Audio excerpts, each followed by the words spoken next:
Now, some functions, like print, just do something. I tell it, print this out, it prints it out. That's a do something function.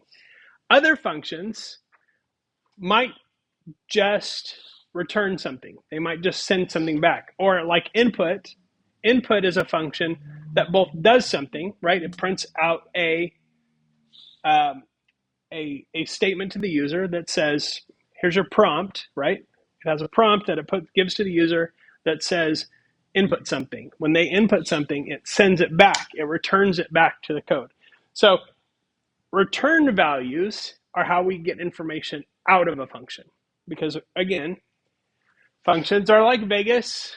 What happens in the function stays in the function, except for parameters and return values.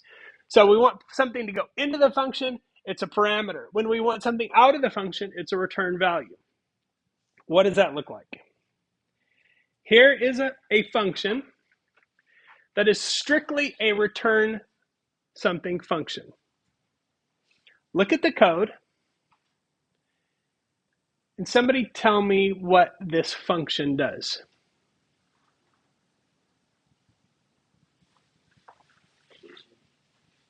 It does addition. Okay, yeah, that's correct. So it takes two numbers, both integers, right? You can see that, int number 1 and int number 2. It adds them together, and then it sends back, or it returns the answer.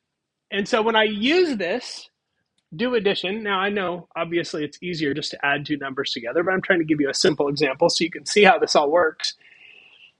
When I use do addition, I give it these two numbers. It will take those, add them together, and return the answer, which I capture in this container, this variable, and then I print it out. If I don't do something with what it returns, it just goes away.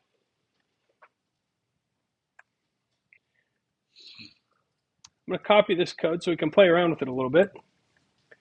Okay, so that belongs in the function. So again, let's run this. This does nothing visibly because I'm defining it and I'm using it. But when this returns something, it just goes away. It doesn't do anything visible because I haven't told it to do anything visible. So if I want to,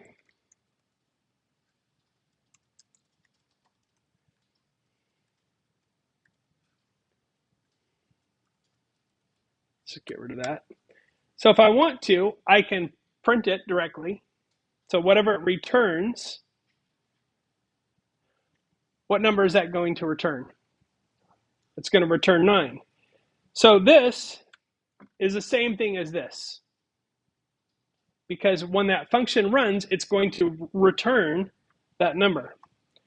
So I run this, and it prints the number 9. That is a return type function. It's strictly returning something that takes two parameters. That's how I would describe that function to somebody. It's a function that takes two parameters. Both parameters are integers, and it returns an integer as its result. So how would I take this and make it a do something function? Here's an easy way. Print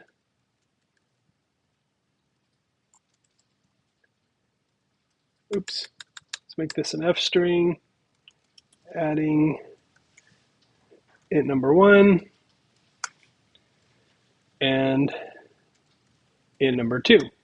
So if I do this, now when I call this function with 4 and 5 as its arguments, the first thing it's going to do is it's going to print out something. And then it's going to return the answer, which gets printed. So it's going to print two lines. It'll print this first, because this doesn't do anything until it returns that, which becomes 9, and then it prints that out. Okay. If I want a more usable result,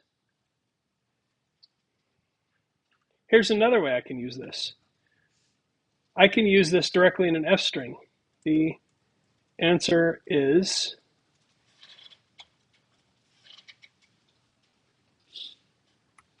so you can use a custom function inside an F string placeholder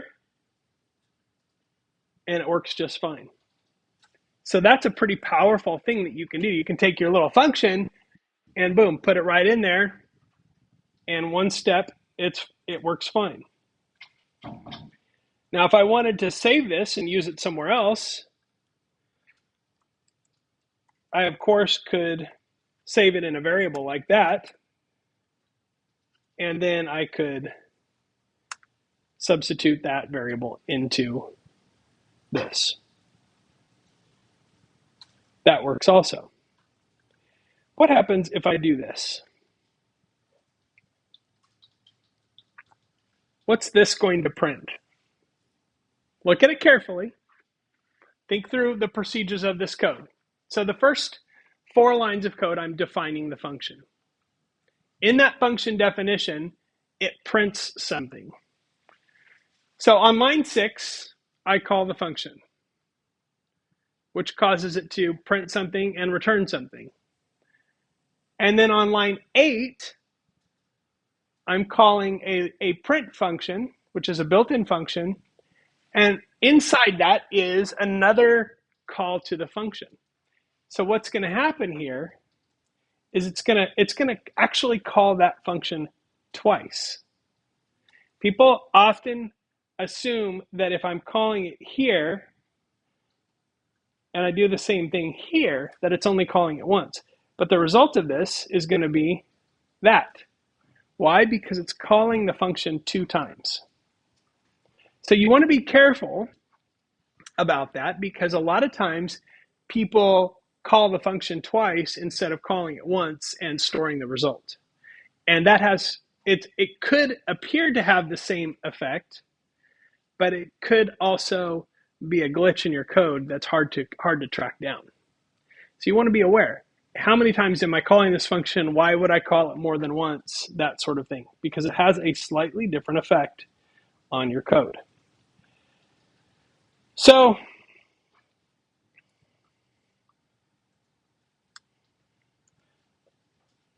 using a function in the real world